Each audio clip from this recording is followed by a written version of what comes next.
గారికి మరి స్వాగతం పలుకునేందుకు ఈరోజు ఇక్కడికి వచ్చిన నాయకులకు, కార్యకర్తలకు, నారాయణ రెడ్డి గారి అభిమానులకు, మరి ఇక్కడ ఉన్న స్వామి భక్తులకు, ప్రతి ఒక్కరికి కూడా నేను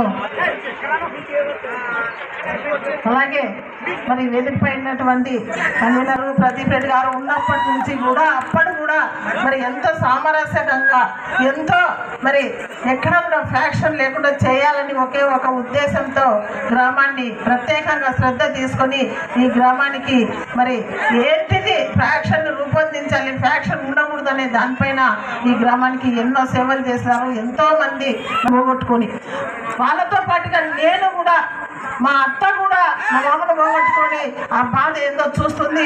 నేను కూడా తర్వాత నా భర్తని, మీ అన్నని, నారాయణ రెడ్డిని పోగొట్టుకొని ఆ మనిషి పోయే బాధ ఏంటో తెలుసుకొని ఈరోజు ఫ్యాక్షన్కి దూరంగా ఉండాలి, అందరినీ కూడా సామరస్యంతో ఎక్కడా కూడా గొడవలు లేకుండా గ్రామాల అభివృద్ధి ముఖ్యమని చెప్పేసి ఒక ముందడుగు వేయడం జరిగింది. ఇవన్నీ కూడా మీరు గుర్తించాలి. గత ప్రభుత్వంలో పాలన ఎలాగుంది, ఈ ప్రభుత్వంలో పాలన ఎలాగుందని చెప్పేసి మరి ఎప్పుడు కూడా రారాజులాగా తిరుగుతూ రారాజులాగా ఏలినా వీళ్ళు ఏ ఒక్కటి కూడా గ్రామంలో అభివృద్ధి చేసినది శూన్యం. మరి ఇప్పుడు తెలుసుకోవాలి ప్రజలంతా కూడా, చంద్రబాబు నాయుడు గారు ఎంత మోసాలకి 2014 ఎలక్షన్లో ప్రజలందరినీ కూడా మభ్యపెట్టిన విషయం మీకు అందరికీ కూడా తెలుసు. ఒక రుణమాఫీ అనే పేరుతో, ఒక అబద్ధంతో మరి మహిళలకు కూడా మభ్యపెడుతూ మీ ఆసరం అన్నీ కూడా నేను చేరుస్తానని చెప్పేసి మరి మహిళలను కూడా మోసం చేసిన వ్యక్తి చంద్రబాబు నాయుడు గారు. ఈరోజు అలాంటి చంద్రబాబు నాయుడిని నమ్మి 5 సంవత్సరాలు మనమంతా కూడా మోసపోయిన విషయం మహిళలకు తెలుసు. రుణమాఫీ లేదని చెప్పేసి మరి రైతన్నలకు కూడా ఎక్కడా కూడా ఒక్కటి కూడా రుణమాఫీ, మరి 1 లక్ష కూడా రుణమాఫీ చేయని పరిస్థితి గత ప్రభుత్వం దుర్మార్గ పాలన. చంద్రబాబు నాయుడు గారికి మరి ఎప్పుడు కూడా విలువలు ఉండవు, రాజకీయానికి విలువలు ఉండవు. చంద్రబాబు నాయుడు గారికి ఒక మాట ఇస్తే మాట మీద ఉండాలని చెప్పేసి ధ్యాస కూడా ఉండదు. ఏదో ఏ నియోజకవర్గానికి పోతే అక్కడ ఏవేవో హామీలు ఇచ్చిపోతుంటాడు, ఎక్కడెక్కడ డిస్టిక్లో పోతే ఎక్కడెక్కడో హామీలు ఇచ్చుకుంటూ పోతుంటాడు, ఎక్కడ స్టేట్ వైడ్గా అలాగే ఉత్తత హామీలు ఇచ్చుకుంటా, అల్లమి గాలిన హామీలు ఇచ్చుకుంటా, చేయనివి కూడా చేతగాని కూడా చెప్పుకుంటూ పోయే హామీలన్నీ కూడా ఇచ్చుకుంటూ పోవడం ఆయన నైజం. ఈరోజు ఆ పరిస్థితి లేదు. భగవంతుని నమ్ముకొని, ప్రజలను నమ్ముకొని ఈరోజు రాష్ట్ర పరిపాలన సీఎం జగన్మోహన్ రెడ్డి గారు ఈరోజు మరి ధర్మాన్ని కాపాడుకోవాలి, ధర్మంగా ఉంటే భగవంతుడు ఆశీస్సులు ఇస్తాడని చెప్పేసి ఈరోజు ధర్మంగా కూడా ఈ రాష్ట్రాన్ని ఏలుతున్న వాళ్ళతో ఎంతో మనమంతా కూడా పండుగ వాతావరణంలో స్కూల్లో జరుపుకున్నాం.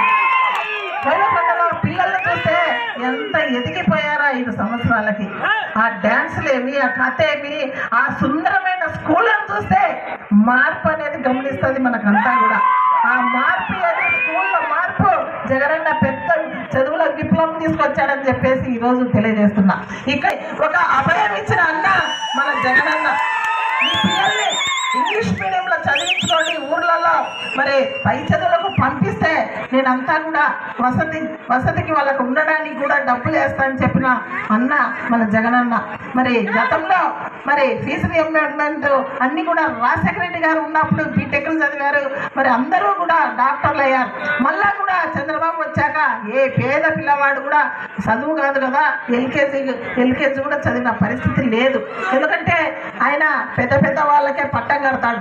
కార్పొరేట్గా నారాయణ, చైతన్య లాంటి స్కూళ్ళకే ఆయన పట్టం కట్టిస్తాడు, కానీ గవర్నమెంట్ స్కూళ్ళని పట్టించుకున్న పాపన్న కూడా పోలేదు, ఎక్కడ కూడా పోయినా సరే. అవన్నీ గమనించిన జగనన్న ఇలాగా పోతే రాష్ట్రం పేదవాళ్ళ ముఖాల్లో చిరునవ్వు అనేది ఉండదు. పేద బతుకులు ఇలాగే ఉండాలి. పెద్ద చదువులు ఇంగ్లీష్ మీడియం చదవాలంటే లక్షల్లో ఖర్చు అవుతుందని చెప్పేసి ఈరోజు మరి మన గ్రామాలలో కూడా ఇంగ్లీష్ మీడియం చదవాలి పిల్లలు అని చెప్పేసి పెద్ద విప్లవాత్మకమైన మార్పులు, పిల్లలకు మరి తినడానికి కూడా మంచి ఆహారాన్ని అందించిన వ్యవస్థ ఈరోజు మన జగనన్న. మరి అదే స్త్రీలు కడుపుతో ఉన్నప్పుడు కూడా మంచి ఆహారం ఎప్పుడైనా అందరూ కూడా పేదవాళ్ళు శత్రువైన మన దగ్గరకు వచ్చి అడిగితే ఖచ్చితంగా పని చేయాలని చెప్పేసి ఒకటే ఒక విషయం చెప్పాడు. ఆ విషయం అందరిని దృష్టిలో పెట్టుకొని ఎవరైనా నా దగ్గరకు వచ్చినా నేను సహాయం చేస్తానని చెప్పేసి ఈరోజు అడుగుతున్నా. ఎంతమంది మన వాళ్ళు కొట్లాడారు నాతో, ఎందుకు మా టీడీపీ వాళ్ళు ఫోన్ చేస్తే వాళ్ళ పనులు ఇడిపిస్తావు, టీడీపీ వాళ్ళు ఫోన్ చేస్తే వాళ్ళు అన్నీ కూడా వాళ్ళకి సహకరిస్తామని చెప్పేసి. అయ్యా ఫోన్లలో ఎవరైతే ఎవరు ఫోన్లు చేస్తుంటారో ఎమ్మెల్యేకి సీఎం జగన్మోహన్ రెడ్డి స్వాతంత్రం ఇచ్చాడు ప్రతి ఒక్కరికి కూడా. మరి ఎమ్మెల్యేలు పనిచేస్తారని చెప్పేసి వాళ్ళు తెలుగుదేశమా టీడీపీ అనేది నా సెల్లులో పడదయా. ఎవరైతే నన్ను ఆశ్రయం కోరుతారో, ఎవరైతే నా ద్వారా లబ్ధి పొందాలనుకుంటారో వాళ్ళకి సహాయం చేస్తారని చెప్పేసి మన వాళ్ళకి చాలా మందికి కూడా ఈ విషయం చెప్పడం జరిగింది. కాబట్టి ఈరోజు మరి పరిపాలన అంటే ఒక మార్పు తీసుకురావాలి రాష్ట్రంలో. ఎప్పుడు 7-6లు అన్నీ కూడా ఈరోజు ఎలక్షన్లు వస్తున్నాయని చెప్పేసి సూపర్ 6లు, 7-6లు, 8-6లు, 9-6లు అనుకుంటూ వస్తాయి. ఈ వారం రోజులు మరి 9-6లను కూడా చెప్పుకుంటూ వస్తారు. మహిళలకు చెవులలో పూలు పెట్టాలని వస్తున్నారు. ఉచిత సిలిండర్లు ఇస్తామక్క, మీ ఇంట్లో ఎంతమంది ఉంటే అంతమంది ఆడవాళ్ళకు డబ్బులు ఇస్తామని చెప్తున్నారు. ఒకటి ఆలోచన చేయండి.